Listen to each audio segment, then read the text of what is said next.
Hey family, welcome back to Most Brave, your exciting money talks where we break down finance into simple practical steps. My name is Moral, and today's episode might just save a marriage, strengthen a relationship, or give someone that boldness to have that right conversation. We're talking about money in relationships, the income, the bills, and who should pay what. No shouting, just wisdom. Let's go.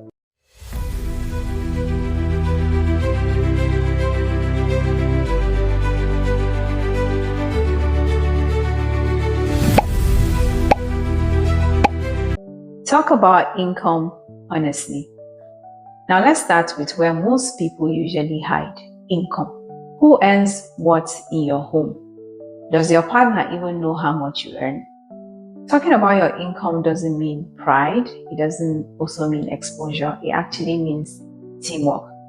If hiding your money from your family is not you protecting that family, it's you actually creating mistrust, and you would not be able to guide that expectation from your partner. For example, let's look at this Ada and Femi. Ada and Femi argue a lot in their home as a result of expectations because Femi's income has not been able to cover a lot as Ada would expect. And this is because Femi has not clearly stated to Ada how much he earns. However, when they decided to have a conversation and be brutally honest with each other, Ada actually realized that Femi just earns 50k higher than what she earns. Now, this guided her expectations and they were able to plan as a family. We must stop seeing each other as competitors in our home. Remember, you're building something together, not fighting for who is richer. And when you work as a team, you reduce pressure on each other, you plan better, and you avoid any form of resentment or suspicion. You can also cover each other during emergencies. So every month, you can select a time where you sit together, share your income ranges, don't inflate, don't downplay. Look at it as income coming to our home. How do we manage this as a unit, as against one person managing everything? So look at it as form of sharing responsibility. Both of you earn 100k or one person earns significantly higher than the other person. Look at it as alignment. Have a goal, both have a family goal that you would work towards what you're earning. Now, let's be clear. I'm not supporting laziness, especially for the men, because your wife earns something. But it's just for you to come together and be honest about how much you earn, how much you need to improve, and how much you need to create other sources of income in order for you to achieve your financial goals as a family, as a unit. Number 2, who should pay the bills? So who should pay the bills? The man, right? Well, culture says one thing, but reality says another thing. For instance, in a family where, let's say, the man earns 250,000 and the woman earns 750k, how do you now apportion? Would you now say, okay, the family should feed off that 250 and the woman will keep her 750 and pretend like she's not part of the family? Is that what we're saying? If we're going to follow that, oh, okay, it's a man that needs to take care of everything. But we know that reality is saying something entirely different. The things have evolved, things have become different. Now women also go out to fend for themselves. Women go out to earn, some even earn significantly higher than their husbands. My take is, to be honest, there's no one size fits all. Every home is different.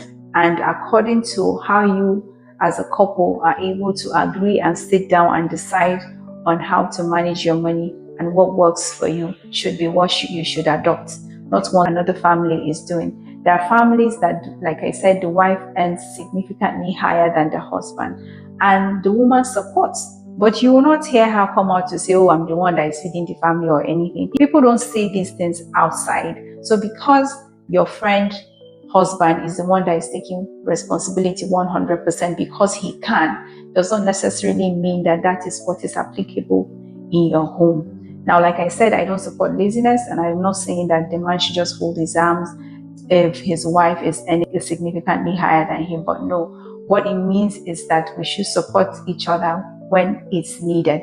There are homes that they've agreed to do 50-50. I don't know, but there are homes that have agreed to do 50-50 and it's working for them. If it's working for you, it's okay. Nobody said that it has to be this way, it has to be cast on stone. There's no one size fits all. There are homes that use the traditional method, the man takes 100%, and there are homes that the wife supports. But I'm saying for each home, look at your home critically and see what works for you and work with what you've agreed as a couple and support each other. Remember, you're working as a team. Your home is not a battleground, and it should not necessarily have to be like any other person's home. You set your rules, what works for you, and how, as long as you're able to meet those financial goals of yours and work with wisdom. The key shouldn't always be who pays more. The key is, are we carrying this home together as a family in love and in understanding? Avoid pride, avoid comparison. Focus on building a peaceful home rather than winning a silent battle. Discuss spending habits and debt. Do you know your partner's spending style? Are they frugal or impulsive? Are they even carrying debt that you don't know about? These are conversations that need to happen early and often. So because you had the conversation before marriage, 3 years down the line, you've not had this type of conversation again. It is important that you have these conversations often. Set limits and boundaries for each other. Be each other's accountability partner. So I once coached a couple that the husband got to know about his wife's impulsive spending and he got really, really angry and all of that. But after they had the honest conversation, they set like a separate account for spending other than their normal accounts, and each of them were contributing into that same purse. So that sort of limited how much the woman was spending, and after some time he got used to it, and they were able to just have this conversation, this honest conversation, and move further into their relationship. And the guy stopped getting angry and all of that. So when you have these conversations, when you have these open conversations, you have this trust in each other. It builds trust, and your relationship, the overall relationship gradually gets better. In discussing spending habits, I've spoken to a couple of men that have told me that they can't tell their wives how much they make or how much comes in, because they've come to realize that when they tell their partner how much they have, it's like the partner is not going to rest till that money finishes. Yeah, some people are like that, but we all learn every day. We can all improve every day. We can all improve from what we're doing. So I don't think the best option is for you to not tell the person at all. I think these are discussions that you can have, and you can actually say why you're doing what you're doing, not in a harsh way. You can, use constructive criticism in having those conversations, so the person doesn't really feel like you're coming for them and all of that, so that you're able to, work together and be honest with each other, relate and your income. Planning for emergencies. In life, you don't pray for those things to happen, but sometimes they do. So it's good for you to have set aside funds as a family to take care of things like unexpected job loss or family emergency and all of that. So you need to come together, have these conversations, discuss how much you want to be setting aside each month for that fund. It could be, you can do insurance, you can set out your emergency fund account. Always have an emergency fund. and that should be able, as a family, you should be able to take care of 3 months of your expenses. That fund you're setting aside should be able to take care of at least 3 months, 3 to 6 months of your expenses, assuming no income comes into the home. It's also good for you to share assets with your spouse, with your wife.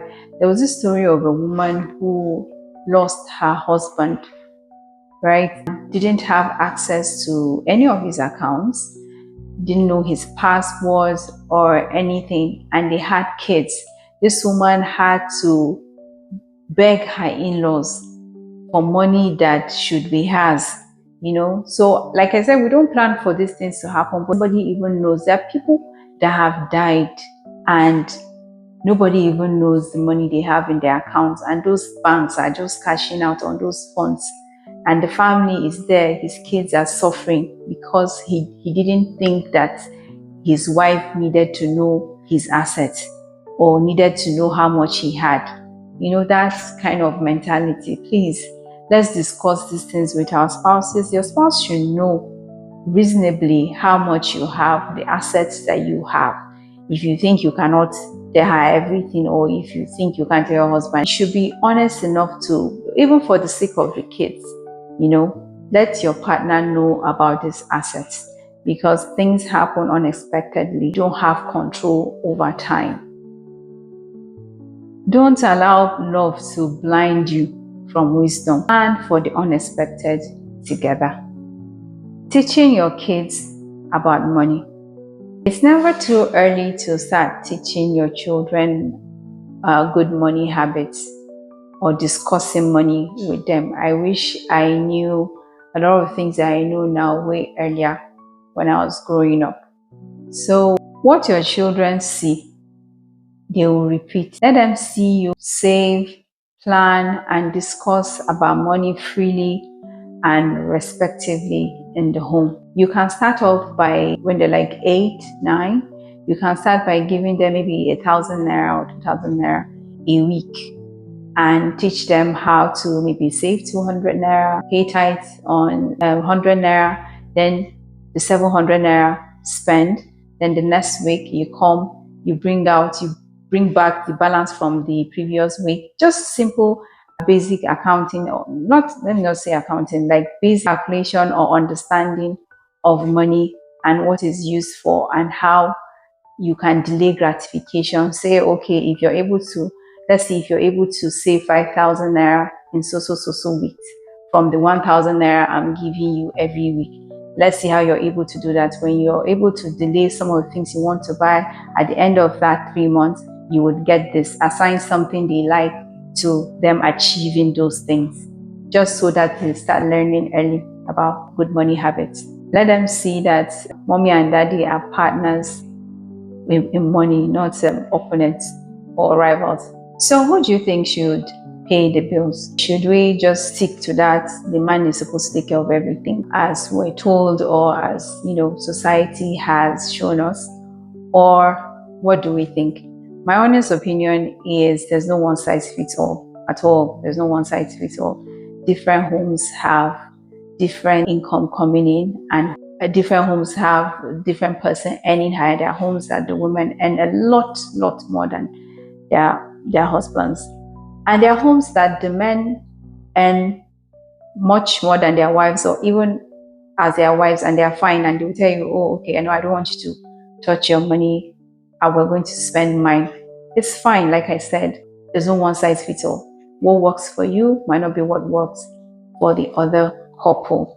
But the bottom line is there should be an agreement. They should be honest with how much you make, so that you're able to plan better, so that you're able to work as a team, so that your expectations are guided. You don't have this expectation that your husband is earning so much more when the man actually doesn't even earn as much as you think. But if you have these conversations, it guides you, and you build your home to be peaceful, because finances really causes a lot in homes. A lot of issues come up because of finances, because of this expectation that the man should have done this and he hasn't been able to do that. Like I said, I don't support laziness. I don't support men that just sit because their wives are earning more. But in everything, just have these conversations and be honest with each other, and invite God, of course, to handle it for you and guide you in the way you should go. So if you found this video helpful, or you know anyone that would benefit from this video, please share, like, and subscribe, and share with someone that you know would benefit from this video. If you think there was something I didn't discuss, or you know you have a different opinion, or there's something you just want us to know, you can drop it in the comment section. I'll be there. I would love to hear your thoughts actually. Do take care and remain financially fabulous. Bye.